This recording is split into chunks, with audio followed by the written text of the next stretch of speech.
안녕하세요. 이원철입니다. 제가 수술 문제로 7주를 비대면으로 동영상 강의하는 것으로 하였습니다. 그리고 제가 현재 발음이 매우 부정확합니다. 여러분들이 조금 이해해 주시길 바라겠습니다. 자, 오늘 강의는 이제 가족에 대한 이론적 관점입니다. 그래서 우리가 전번주까지 이제 성주례 정책을 우리가 공부하였고, 이제 그 가족에 대해서 우리가 공부하면서 여성에 관한 그런 여러 가지 재반 문제들을 한번 살펴보겠습니다. 먼저 가족은 이제 예전에는 이제 고전적 정의, 그러니까 우리가 배웠던 이 현대성에 입각해서 가족을 정의할 때는 이제 모노리스 패밀리, 예, 단선적, 그렇죠? 단선적. 그리고 여러분들이 우리가 배웠듯이 이 현대성은 어떠한 이성에 의해서 절대적 원칙을 강조한 이런 그 시대적 패러다임이라고 배웠습니다. 여기에 연장선으로 이 현대성에서는 가족을 두 명의 성인 남녀가 만나서 결혼이라는 제도를 통해서 성적인 관계를 유지하면서 한 명 이상의 자녀가 있는 집단이다고 이렇게 정의를 하였습니다. 자, 여기에 하나라도 벗어나면은 가족이 아닙니다. 자, 두 명의 성인 남녀라 했죠. 그러니까 남남, 여여, 그러니까 동성의 가족 아니죠. 자, 동거, 결혼이라는 제도를 통하지 않았으니까 동거, 가족 아니죠. 그 다음에 자녀가 없는 사람, 이것도 가족이 아닙니다. 그래서 어떻게 보면 지금 뭐 우리가 한부모 가족, 이 한부모 가족이 예전의 현대성에 입각해서 고전적 정의에서는 두 명의 성인 남녀였는데 한부모 가족은 가족이 아닙니다. 이렇게 가족을 정의할 때 이 고전적 정의, 현대성에서는 이러한 원칙에 입각해서 정의를 하였기 때문에 단선적이다. 그죠? 그래서 모노리스 패밀리라고 이렇게 이야기할 수가 있습니다. 이에 반해서 지금 우리가 살고 있는 이 탈현대성에서는 좀 가족을 다양하게 유연하게 정의하고 있습니다. 뭐 여러분들이 지금 제가 방영이 되고 있는지는 모르겠지만 이전에 이제 TV에서 조립식 가족, 그러니까 이게 일명 정확한 명칭은 이제 조각 가족입니다. 이런 조립식 가족의 형태로서 그러니까 TV에서 반영된 것을 제가 알고 있는데 이렇지 이 지금 우리가 살고 있는 이 사회에서는 다양하게 가족을 정의하고 있다고 여러분들이 이해하시면 되겠습니다. 그래서 여기 나온 대로 자신들 스스로가 가족으로 생각하면서 전형적인 가족 임무를 수행하는 2인 이상의 사람들라고 이렇게 정의하고 있습니다. 자, 그 NSW는 그 이제 내셔널 아메리칸 오브 소셜 워커라고 미국 사회복지사 협회에서 정의하는 이 탈현대적인 정의를 여러분들한테 이제 소개하고 있습니다. 자신들 스스로가 가족으로 생각하면서 전형적인 가족 임무를 수행하는 2인 이상의 사람들, 두 사람만 모이면 가족이라는 얘기죠. 우리가 봤던 조립식 가족, 다 가족이고. 그래서 보통 제가 이전에도 얘기했지만 가족, 가정, 가구, 그러니까 가족이 이제 상위 개념이고 가정과 가구는 하위 개념입니다. 그러니까 가구로서 가족을 정의할 수가 있고 가정으로서 가족을 정의할 수가 있죠. 예를 들어서 향단이하고 춘향이는 현대적인 관점에서는 가족이 아니죠. 왜? 혈연이 아니니까. 그래서 현대에서는 혈연 중심으로서, 즉 가정으로서 가족을 정의하고 있는 거고, 자, 조선시대 때 향단이하고 가족은, 아니 향단이하고 춘향이는 가족입니다. 이때는 공간적인 개념, 같은 공간에 살면은 혈연에 벗어나도 가족으로 정의를 하였습니다. 그래서 이런 방법으로 정의를 하는 것을 가구로서의 가족 정의다고 이렇게 우리가 볼 수가 있겠습니다. 그래서 현대는 이렇게 가구 중심의 가족으로 정의가 되고 있다고 여러분들이 보시면 되겠죠. 그래서 기등스라는 사람은 이제는 뭐 형태, 지금 얘기했던 뭐 성인 남녀가 만나서 결혼을 한다, 이런 형태나 구조로 정의하는 것이 아니라 그냥 상호 책임감, 친밀감, 지속적인 보호를 주고받는 구성체, 그죠?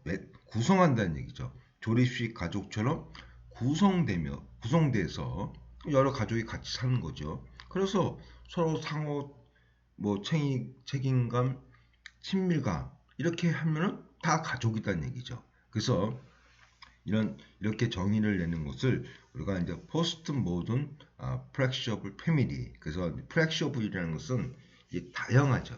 막 플라스틱을 플렉셔블 유연하다는 얘기죠. 그래서 이 현대적 정의를 복수 패밀리스, 다양하게 가족을 정의하고 있다, 이렇게 여러분들이 이해하시면 되겠습니다. 뭐 우리가 배웠던 현대성은 원칙을 중요시하고 탈현대성은 이런 이성에 의한 해체, 이분법적 질서의 해체, 이렇게 이야기를 하니까 우리가 지금 살고 있는 이 시대의 가족의 정의는 해체가 됐다는 거죠. 그렇죠? 다양해졌다는 얘기예요. 다양해졌다. 심지어는 1인 그 가구를 가족으로 볼 것이냐. 왜? 아까도 했지만 이 탈현대성은 가구 중심으로 봅니다. 가구 중심으로 보기 때문에 교수님, 그럼 가족이라는 것은 그래도 2명 이상의 공동체가 가족인데 어떻게 한 사람을 우리가 그 가족이라고 할 수가 있겠습니까? 그래서 보통 지금 우리가 이제 1인 가구 이렇게 이야기를 하고 있는데, 가구 개념으로서 가족을 정의하게 되면은 1인 혼자가 사는 독거 가족도 하나의 가족으로 정의를 할 수 있다고 이렇게 조심스럽게 이야기할 수가 있겠습니다. 하여튼 가족은 이렇게 이제 정의가 내렸다, 여러분들이 이해하시면 되겠습니다. 자, 그래서 뭐 이건 뭐 중요한 거 아닙니다. 뭐 이전에는 뭐 현대성에는 뭐 근대사에 아까 얘기했던 모네리스 페미니즘에서는 뭐 일체감, 연대감, 그러니까 뭐 사회로부터의 안식처, 그러니까 모성애를 강조했죠. 그렇게 이제 여러분들이 이해하시면 되고, 뭐 일체감이라는 것은 같이 교회 가고 뭐 결혼식 같은 뭐 가족 행사가 있으면 모든 가족이 같이 가고, 그렇죠? 끈끈한 정, 그렇죠? 연대감, 솔리다리티, 이렇게 여러분들이 보시면 되겠습니다.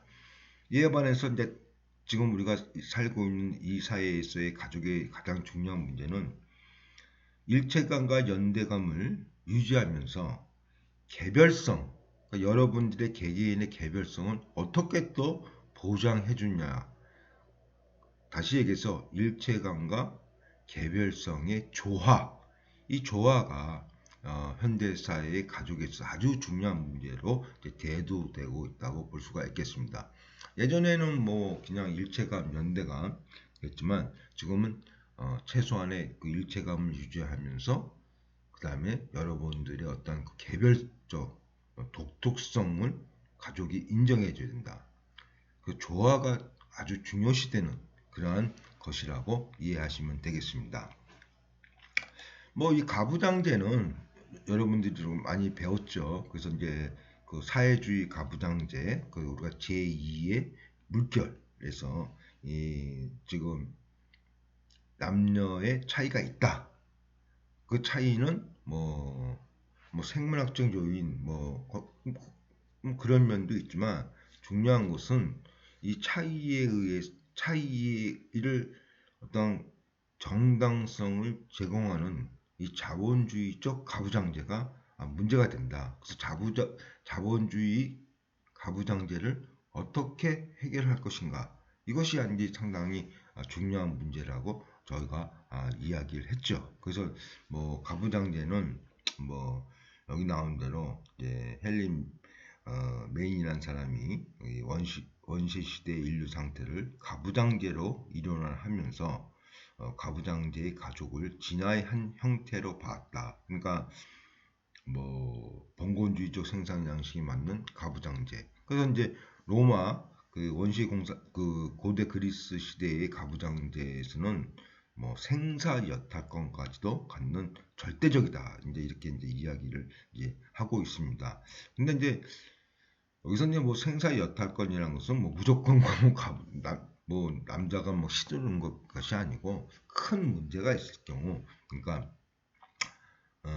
뭐 아내가 외도를 하든가 그럴 경우 생사 여탈권까지도 가졌다. 이제 이렇게 이제 여러분들이 이해하시면 되고, 현대에서 가부장제는 여기 나온 대로 이 이제 자본주의 가부장제죠. 이제 아버지의 지배를 넘어서 남편, 남자, 상사, 사회 전반에 계셨죠. 우리가 이제 시험 이후에 이제 통계를 보는 여성의 삶을 보면은 어떻게 이 사회 전반적으로 여성이 이런 그 불리한 위치, 뭐 종속적 위치에 처한 것을 우리가 구체적으로 통계치로서 한번 보는 시간을 이제 가질 예정입니다. 그래서 그때 보면은 모든 정치 경제 영역에서 뭐 딱 잘라서 얘기해서 지금 우리 뭐 장관 수를 한번 보십시오.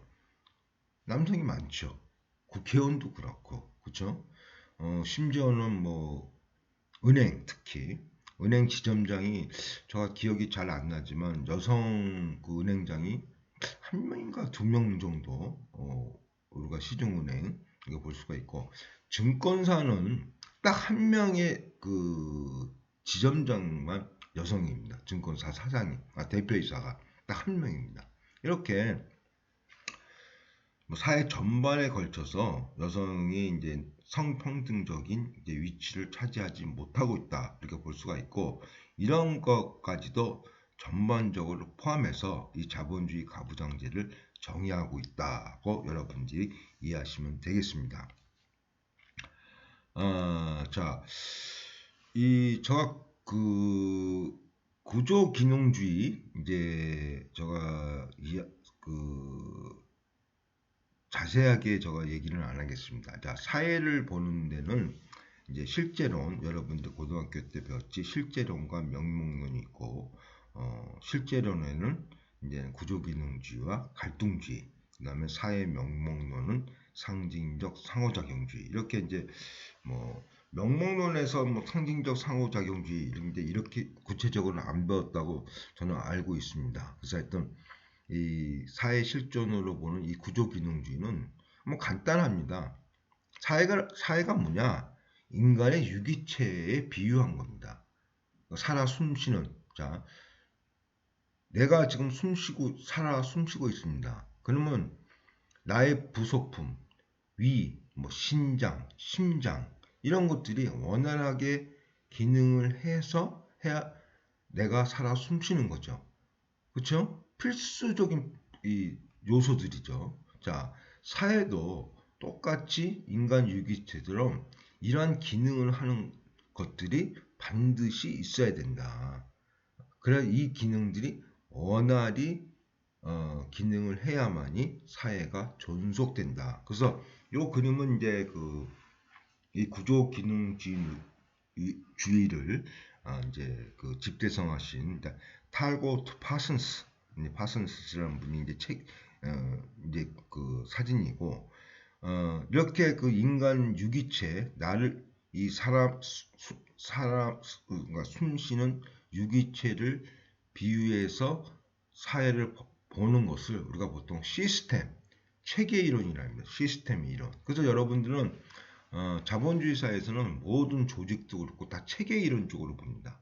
체계 이론 쪽으로 보기 때문에 그래서 이 구조기능주의는 어떤 그 자본 이제 보수 이제 자본주의를 이제 좀 정당성을 제공하는 이제 그런 이론으로 볼 수가 있고, 여기 나온 대로 자 그래서 이 탈고트 파슨스는 그렇게 봅니다.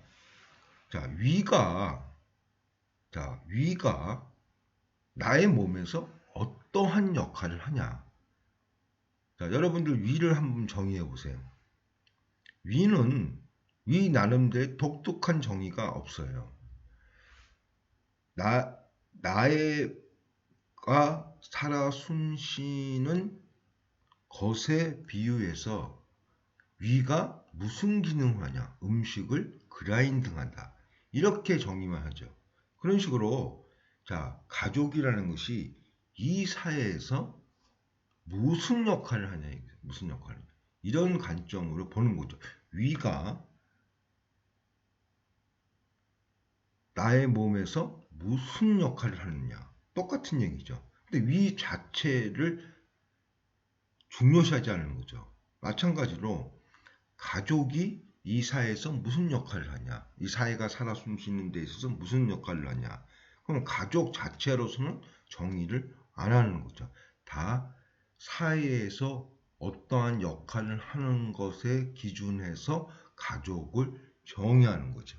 그렇죠? 그래서 이 구조기능주의는 자, 이 체계 이론은 제가 조금 이렇게 잘라 먹었는데, 이 체계 이론은 이제 진화론을 이제 기초로 하고 있습니다. 진화론을 기초로 하고 있기 때문에 가족이 사회라는 것은 변할수록 그 하나의 부속품 가족이라는 것이 변화하는 것에 맞춰서 진화된다는 얘기죠. 적응한다는 얘기죠. 사회에 적응한다. 그래서 이분들은 봉건사에서는 대가족 제도가 기능을 하는 데 있어서 아주 적합한 가족 구조였고, 자본주의 사회에 오면서 자본주의 사회가 잘 운영되게 하기 위해서 가족이 변했다는 얘기죠. 핵가족 제도로 변화했고, 그렇죠? 그래서 핵가족 제도, 체계 이론은 또 가족 체계라 그래요.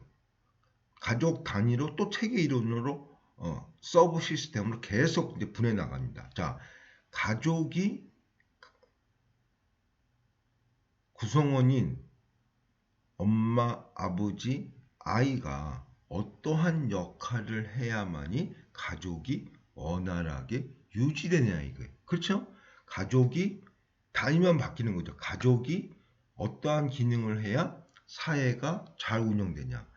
자, 가족의 구성원인 엄마, 아빠가 어떻게 역할을 해야만이 가족이 잘 운영되냐 이거예요. 자, 그래서 아버지는 돈을 벌어오는 사람, 브레드위너 역할, 그렇죠? 엄마는 표출적 역할, 돌봄 노동과 가사 노동, 이렇게 하는 역할이 최적이라는 얘기죠. 최적. 이게 가장 핵가족 제도에서 운영되는 데 있어서 가장 최적의 부속품이 역할이라는 거죠. 이렇게 정의를 내립니다. 그래서 여러분들 알다시피 고등학교 때는 조선시대 때는 대가족 제도였고 자본주의 사회에 오면서 핵가족 제도로 됐다 이렇게 배웠지만 그건 아니죠. 우리가 모든 문헌에서 이 조사를 한 결과 조선시대 때도 핵가족 제도예요. 핵가족 제도고 특히 여러분들 생각해 보세요. 의학이 발달이 안 됐어요. 그러니까 이 과부도 많고 호라비도 많고 고아도 많습니다. 그러니까 결손가족이 상당히 많아요. 그리고 여러분들 대가족 제도라는 것은 양반들은 좀 가능하겠죠. 그렇죠? 양반들은 가능하겠는데 여러분들 가만히 생각해 보세요. 흥부가 조그만의 봉토를 받아가지고 그 땅을 임대한 거죠. 거기서 경작하면서 일부는 양반한테 바치고 나머지는 자기 가족을 이제 그 생계를 유지하는데 이제 역할을 하죠. 그러면 그 당시는 피임이 없었죠. 그러니까 피임은 제가 이야기했지만 1960년도부터 일반화가 됩니다. 그러니까 다산이에요. 홍구가 12명이에요. 조그만 봉토를 받아가지고 거기서 경작을 하면서 12명이 먹여 살린다? 불가능하죠. 예? 절대 먹여 살릴 수가 없어요. 예? 그래서 보통 큰아들만 놔두고 나머지 아이들은 다 그 뭐랄까 양반한테 이제 종으로서 다 이렇게 뭐 팔려 나간다. 이제 그렇게 이제 여러분들 보시면 됩니다. 홍보가 12명을 도저히 먹여 살릴 수가 없어요. 그러니까 다 팔려 나가요. 다 팔려 나가고 아까도 얘기했지만 가구 중 그래서 조선시대 때는 혈연이라는 이런 지금같이 끈끈한 뭐 모자 부모와 가족 이 자녀 간의 이런 끈끈한 이 혈연적 그런 그 것을 강조할 수 있는 분위기가 못 되죠. 아이도 뭐 일찍 죽을 수도 있고 그렇죠? 저도 저희 아버님이 2년 후에 저기 막 등록을 시키더라고요. 막 출생신고를. 왜냐 타산이고 뭐 언제 죽을지도 모르는데 그런 것도 있었는지 모르지만 어찌 됐든 그렇게 됩니다. 그래서 어, 가구 중심으로서 그래서 뭐 8년 나간 그 자녀들이 뭐 정이 있겠습니까?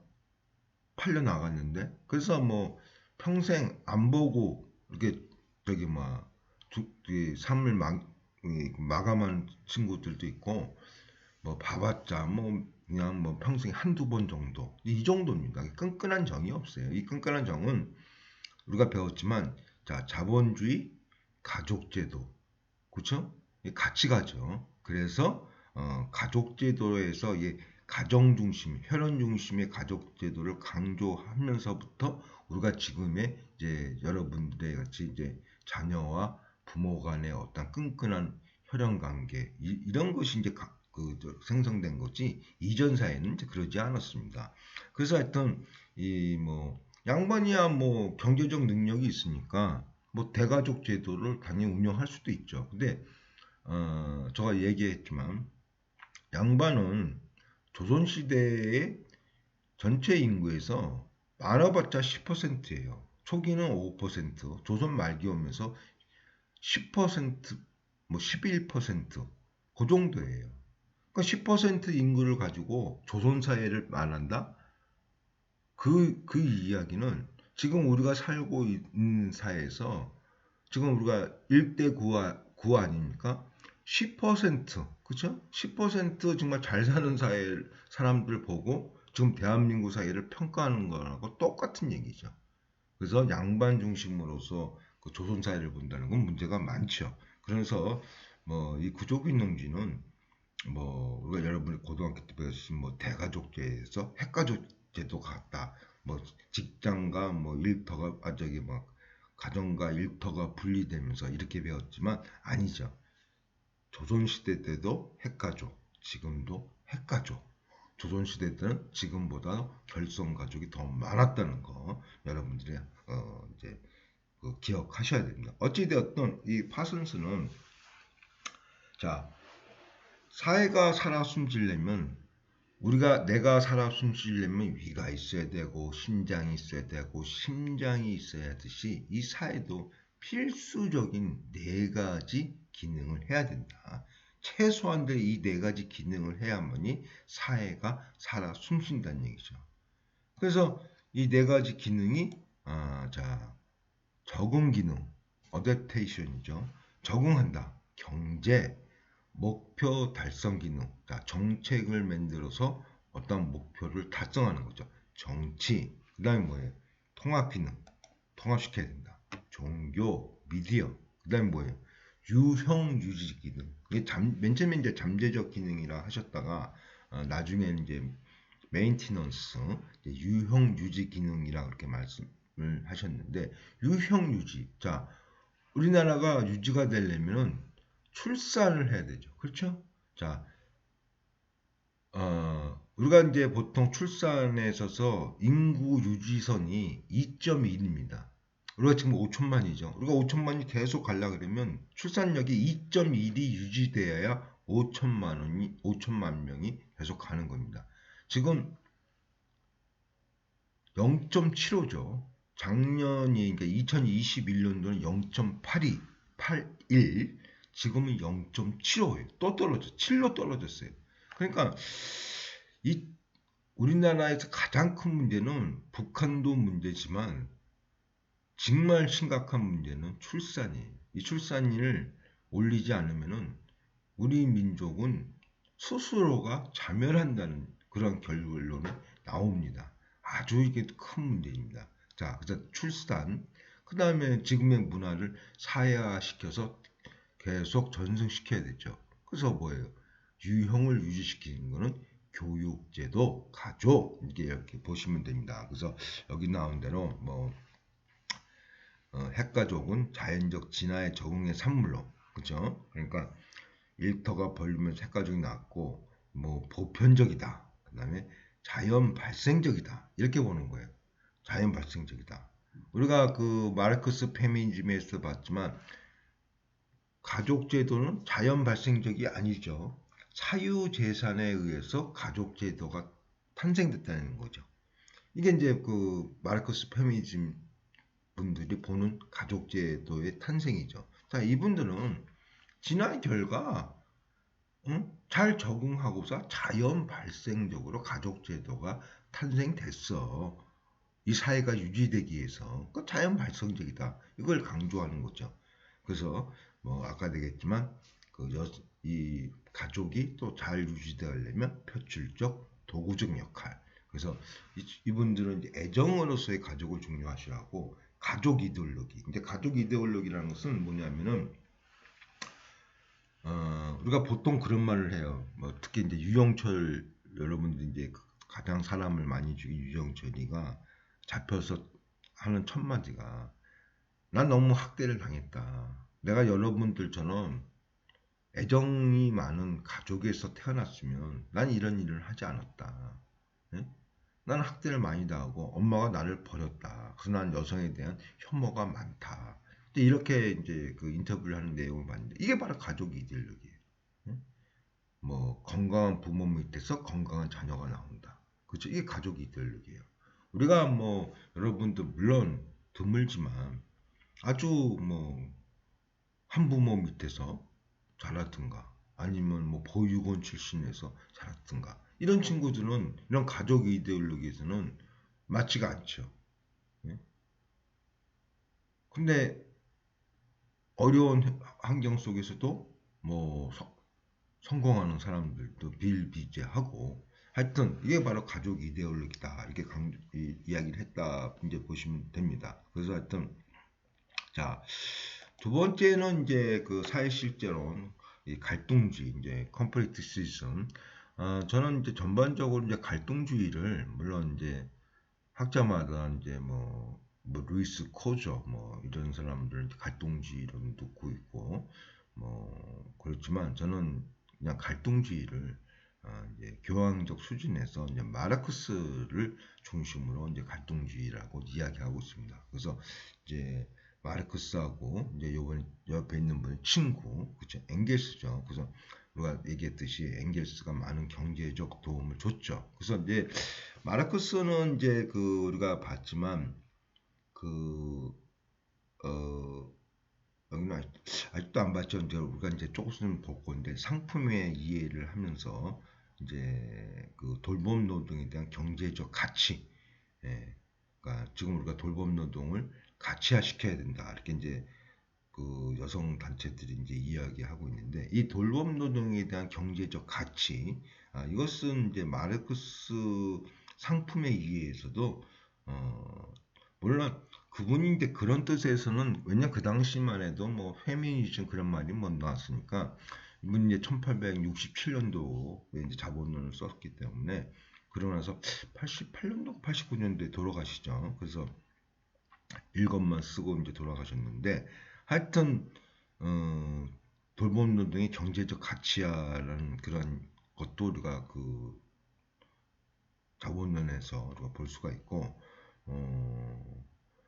엥겔스는 그 마르크스를 도와줬고 그래서 이제 전반적으로 마르크스 사상에서는 여성이라는 그렇게 큰 문제가 안 나, 뭐 주체적으로 보지 않고 또 잘 언급도 안 하셨고 아까도 얘기했지만 알고 쓰셨는지 모르고 쓰셨는지 모르지만 하여튼 뭐 경제 노동의 상품을 설명하면서 여성이라고도 이렇게 또좀 지적도 안 하시고 이런 그 돌봄 노동에 대한 어떤 가치를 이제 이야기를 하셨는데 그래서 하여튼 마르크스는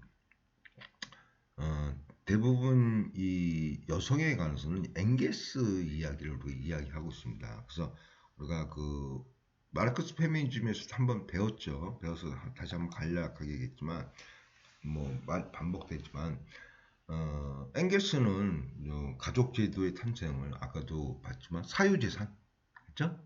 사유재산 해가지고 제가 그렇게 말씀드렸죠.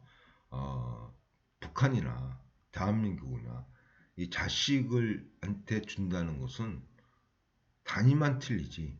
북한은 국가로 단위를 주고, 저희 나라는 뭐 기업을 주고, 심지어는 이제 종교까지도, 교회죠. 교회도 자기 자식한테 물론 뭐 못할 말은 아니죠. 뭐 명성교회 같은 뭐 보면은 뭐 지금까지도 뭐 갈등이 일어나고 뭐 자식한테 주는 것을 반대하는 사람은 뭐 악마다. 난 그거 보면서 참 좀 웃음이 나오더라고요. 하여튼 자기 의견에 반대하면 악마입니까? 나참 이해가 안 가는 좀 말인 것 같아요.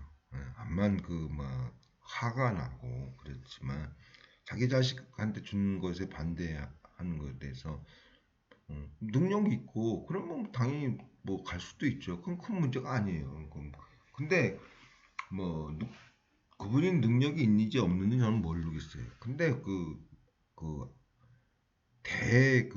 우리 종교인이라는 분이 뭐 반대하는 사람은 악마다, 막다 그런 식으로 좀 표현한다는 것은 좀 무리가 있는 것 같아요. 그 사람 그런 말을 보면서 그 사람의 저는 이제 참 인격을 또 삼천포로 빠지지 마시다.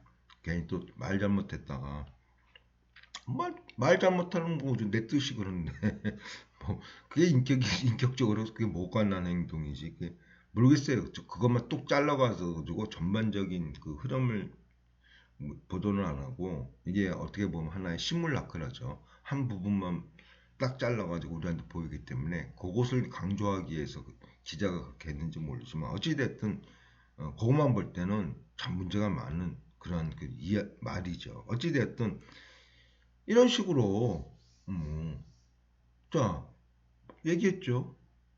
유전자 검사를 합니까? 뭘 합니까? 그 당시는. 그러니까 어떻게 돼요?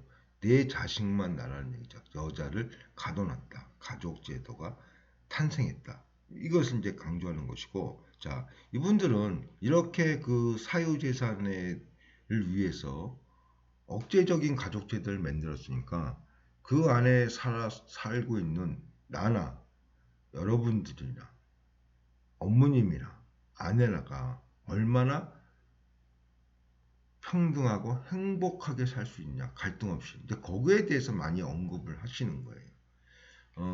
어떻게 동전의 양면성처럼 가족이라는 것이 저도 가족에서 살고 있고 여러분도 가족을 꾸리고 이제 살고 있는데 그렇지 않겠습니까? 동전의 양면성처럼 가족은 어떨 때는 상당히 뭐 일체감과 연대감에서 좋은 점도 있지만 어떻게 보면 또 숨을 트여 막는 그런 또 갑갑함도 있잖아요. 그래서 저는 대학교 다닐 때 참 집에 잘 안 들어간 것 같아요. 답답하고 이제 그래서 그때는만 해도 이제 여러분 알다시피 저도 이제 한양대학교를 나왔고 그 사건동 그때는 이제 그 사건동이니까 거기에 이제 자취하는 친구들이 많았어요. 지방에서 온 친구들이 많았기 때문에 그래서 거기서 같이 그냥 먹고 살고 이제 그런 생각이 납니다. 그래서 어떤 이런 좀 각각한 강압적인 면도 좀 있죠. 또 우리 시대의 아버지는 상당히 권위주의적인 좀 부모니까. 그래서 여러분들 그런 것이 이제 포인트를 주는 것이 이제 갈등주의다. 아까는 구조기능주의는 무슨 역할을 하냐. 여기 포인트를 줬지만 여기서는 가족 구성원이 행복하냐. 그래서 가장 이제 우리나라의 이제 그 문제점은 이 편에 우리가 2차 시에서 자주 해보겠지만 이 가족에 대한 집단 자살 이게 상당히 문제 있는 거죠. 그리고 상품을 보면은 이제 소유한다는 것에 대해서 이제 막스가 아주 이제 구구절절하게 표현하고 있는데 이 집단 자살이라는 것은 아내나 자녀를 내가 소유하고 있다는 생각에서 집단 자살이 일어나거든요. 다시 얘기해서 이 험한 세상 내가 없으면은 니네들이 어떻게 살 것이냐. 집단 자살을 하는 사람에서는 정말 뭐 사랑하는 마음에서 그런 마음에서 이제 동반 집단 자살을 하고 강제적으로 자살을 하죠. 근데 이렇게 보면 소유하고 있다는 얘기죠. 아니 물론 뭐 많은 우리가 지금 이런 뭐 개천에서 용이 안 나는 사회에서 흑수저가 산다는 것은 상당히 어려운 상황은 있지만 그래도 저승보다 뭐 이승이 낫다는 식으로 어떻게든 살죠. 살는데 또 어렵게 사는 것도 또 한편에 또 즐거움도 됩니다. 뭐 꼭 어렵게 산다는 것이 그렇게 뭐 나쁜 것은 아니에요. 혹시 그렇게 뭐 어렵게 살면서 또 행복을 찾을 수도 있는 거고 뭐 그런데 그런 이런 거를 보는 거죠. 소유화하고 있다는 거. 이런 것을 이제 중점적으로 보는 것이 이제 갈등주의의 이제 가족에 관한 관념이라고 볼 수가 있겠습니다. 자, 그래서 하여튼 끝으로 자 오늘날의 가족 제도는 이제 막스가 한 얘기입니다. 부의 불평등한 분배를 상속을 통해 그렇죠? 지금 우리나라 현실이죠. 금수저, 흑수저. 그러면서 개천에서 용이 나지 않는다. 그래서 어떻게 하면 상속을 통해 계급 집단, 그렇죠? 가족 제도는 계급 집단인데 상속을 공고하는 계급 집단. 그러니까 여러분들이 어떻게 보면은 부모는 너 공부 열심히 해라. 그래야 출세한다. 다 너를 위해서 하는 말이다. 이렇게 얘기하겠지만 한편으로는 지금의 자기 위치의 가족 제도를 유지하기 위해서 자녀들한테 심어준다는 그런 면도 있는 거죠. 그래서 뭐예요? 지금의 위치를 유지시켜야 된다는 얘기죠. 이 우리 가족의 위치를.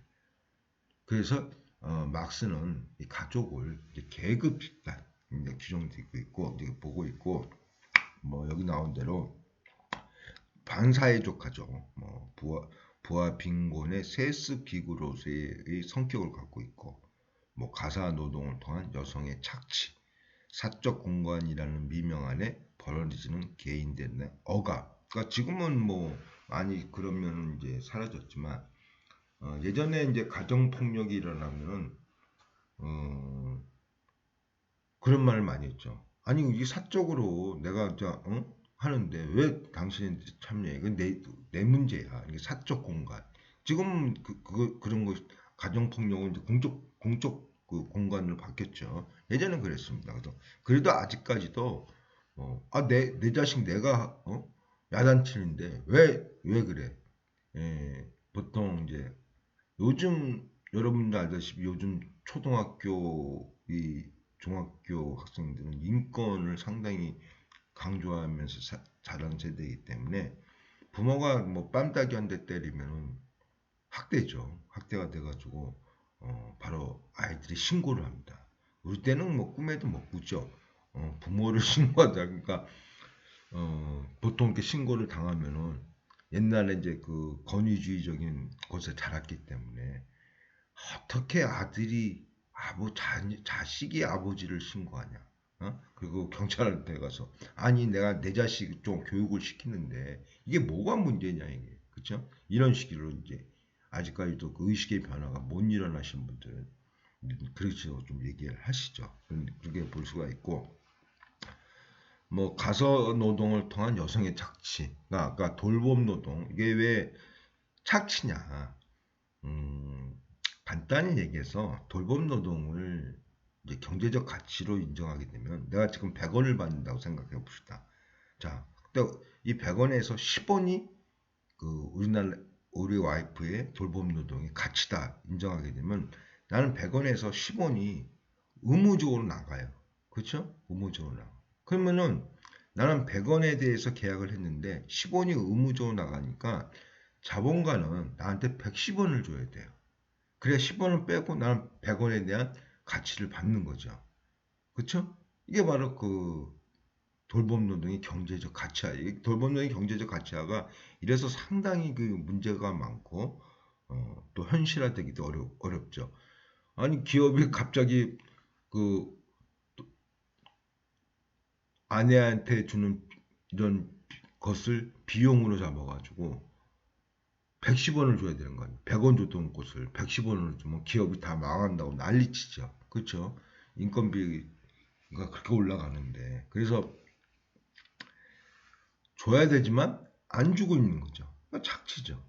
이거 착취고. 그래서 착취라고 그럽니다. 가사노동에 대한 여성의 착취. 다시 한번 얘기했지만 내가 100원으로서 한양대학교하고 계약을 했는데 나는 와이프한테 의무적으로 비용이 10원이 나간다 그러면 한양대학교는 나한테 100원을 줘서는 안 돼요. 110원을 줘야만이 나는 100원에 대한 계약이 맞는 겁니다. 그렇게 보는 거죠. 그렇게 보면 되고 아까도 했지만 세습 기구 그죠? 내 지금의 위치를 똑같이 가야 된다. 그래서 여러분들 강남에서도 강북과 강남이 있어요. 그러니까 대치동과 압구정동. 압구정동은 이제 전통적으로 지주의 자식들이 많죠. 그러니까 거기 그 강남에서 땅을 갖고 있다가 이제 갑자기 부자 된 사람들이 많고 이 대치동은 진짜 이제 전문직의 자식들이 많죠. 그러니까 전문직의 자식들이 지금의 위치를 유지하고자 계속 아이들을 학원을 보내는 거죠. 그래서 이 세습교육이죠. 계급치다 이렇게 보는 겁니다. 그래서 하여튼 우리가 가족은 이렇게 이제 그 구조기능주의하고 갈등주의가 있다. 여기서 우리가 아주 다 시험에 나옵니다. 뭐 예를 들어서 가족은 파슨스의 네 가지 기능 중 어디에 해당되냐, 그렇죠? 그러면은 뭐 지금 봤듯이 유용, 유지 기능 이렇게 이제 시험이 나옵니다. 자, 1차 시는 여기까지 하는 걸로 하겠습니다. 자, 고생 많이 하셨습니다.